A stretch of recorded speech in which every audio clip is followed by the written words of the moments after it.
We are here this evening to celebrate women in sport, and we've got an outstanding lineup of gold medalists and world record holders. We'll be talking to them just a little later.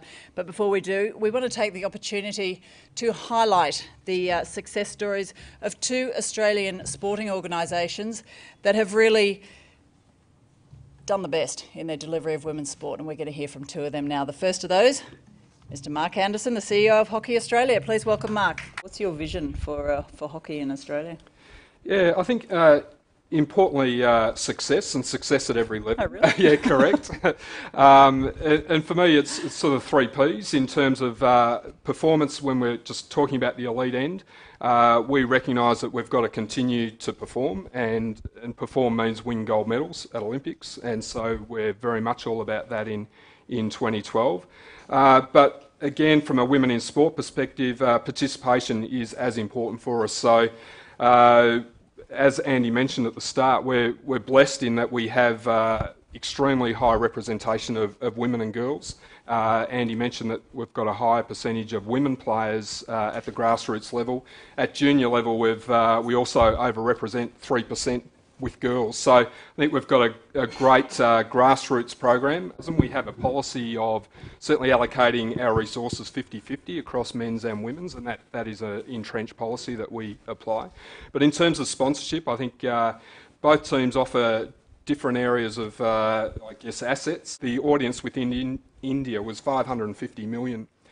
In terms of a hockey match. So you kind of look at Australian ratings and you go, well, you know, that'd be nice in terms of us growing our profile with Australian hockey in the profile, but you look at those ratings and, you know, it doesn't take Einstein to realise that both from a media and particularly commercialisation perspective, that's where the game is in terms of, commercialising our sport. So the beauty of being there at the Com Games and in the World Cup early in the year is that Indian companies are realising the success and the profile and the brands of our two teams, and Hockeyroos being obviously a key part of that, and looking at investing in Australian hockey, which is great for us to be able to put money back into our teams and participation. What are the gender-specific challenges that you face? You said you don't like to differentiate. Yeah, I think there's two, and one that's particularly relevant for us at the moment. One's coaching and attracting quality women's coaches into our sport. And just to throw some numbers at you at the elite level, we've got 8 national coaches, only one of which is a female.